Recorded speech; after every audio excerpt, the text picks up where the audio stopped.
This is the show that gives you a daily dose of happy, uplifting, feel-good stories from around the world. Welcome to another episode of Wonderlous News. I'm Hoyt Christopher. Let's get right to it. All right, so our first segment is Revolutionary Music Therapy Unlocks Paralyzed Man's Brain, allowing him to walk and talk again.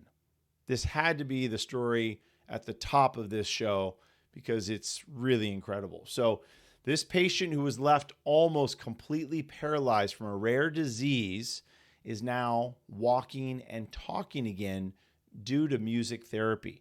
So he was literally not moving. They were suctioning, saliva out of his mouth and his throat because he couldn't use that part of his body. I mean, he was choking. He had choking problems at times. Like, it was severe. This disease really left him in a bad situation. Well, they decided to move him to, or transfer him. His name's Ian. So they transferred Ian to Sue Ryder Neurological Care Center in England. And here is where they used music therapy techniques to overcome his near total paralysis. Okay. So he was skeptical. He said, I don't know if this is going to happen. But now, after not being able to move at all, he can walk 2 miles a day and he can have conversations with his family. And after, the exercises opened up all that, his brain is working a lot better. So for whatever reason, they found that using certain types of music in this therapy would really help connect these areas of the brain that were, I don't know if they're not severed, but they just weren't connecting. Okay. So it's pretty incredible. I mean, if this was possible for everyone, that would be amazing. But it does say, or does tell us, that music does do something to our brain, right? And I think that would be positive, happy, sad, violent, even all these different types of music that we may hear. They definitely resonate with the brain and they do something. So where this music therapy has helped him walk and talk, possibly other music therapy would help someone else in a different situation, right? Something as severe that could help open up those connections again. And maybe even they could find a way for autism, for it to help open up some of those pathways for those children and adults that have autism. I don't know, but great story. All right.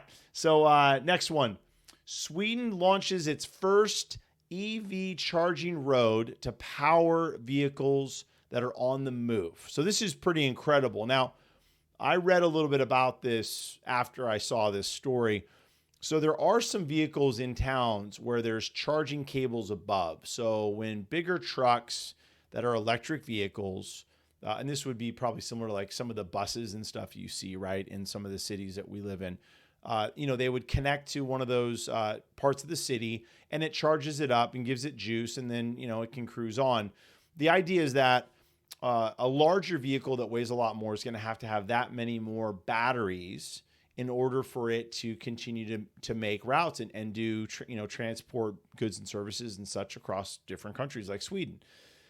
What they've decided is like, look, let's try having these charging ports underneath, right? So now it's on the road underneath. And this is really, they said this will be for all vehicles, but right now it's for bigger vehicles, ones that require, like I said, bigger batteries, and also, able to move them through cities and areas of Sweden without having to recharge every so often, right? So they can get through their routes a lot quicker.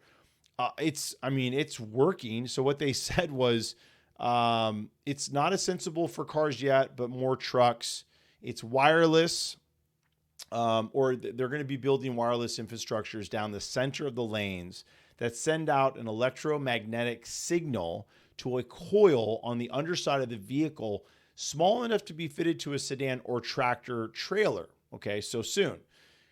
Construction is slated to begin in 2025, so we got a couple years until that starts. But, we'll have to follow this story. It's pretty incredible to think what the future is going to look like with technology like this really keeping, coming into countries and areas like Sweden and hopefully the U.S. soon as well.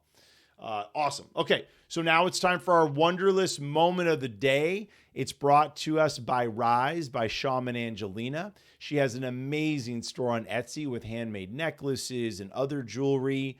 Go ahead and find the link in the description of the show. Check out her site, Rise by Shaman Angelina. In the meantime, as the moment is, it'll be some music and video. Go ahead and take a moment to breathe in through your nose and out through your mouth, and just kind of take a second to do that a couple times and feel good. Here we go.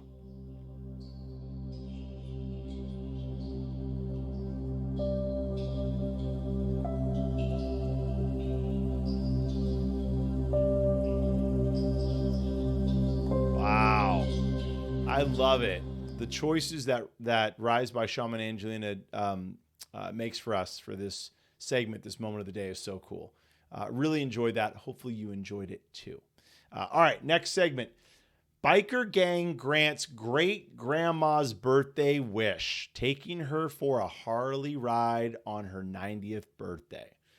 This is pretty. This is one of those sweet, if your grandma or your mom really, or your wife really wanted something like this as a gift, this is pretty incredible. So this lady, Barbara Morris from Britain, said to her family, look, if I make it to 90, I want to get back on a motorcycle. Not on for the first time, but back on a motorcycle.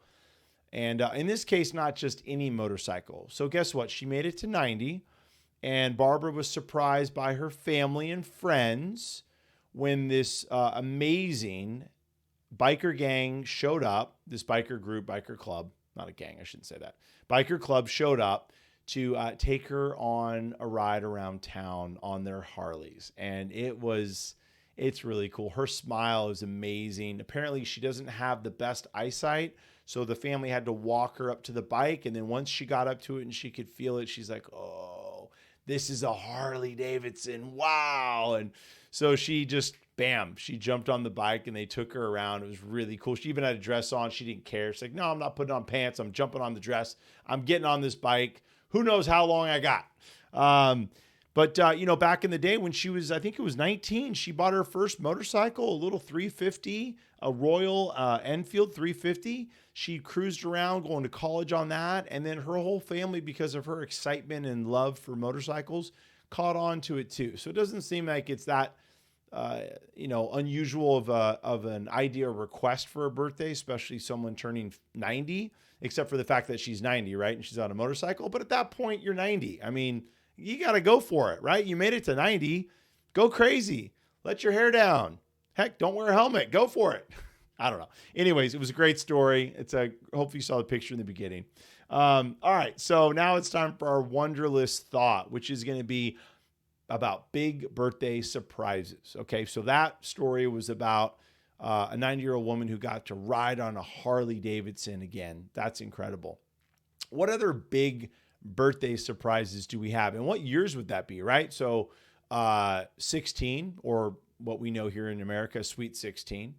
And then we've got 21, I guess 18. Don't skip 18. Old enough to, go to war and vote, but not old enough to drink.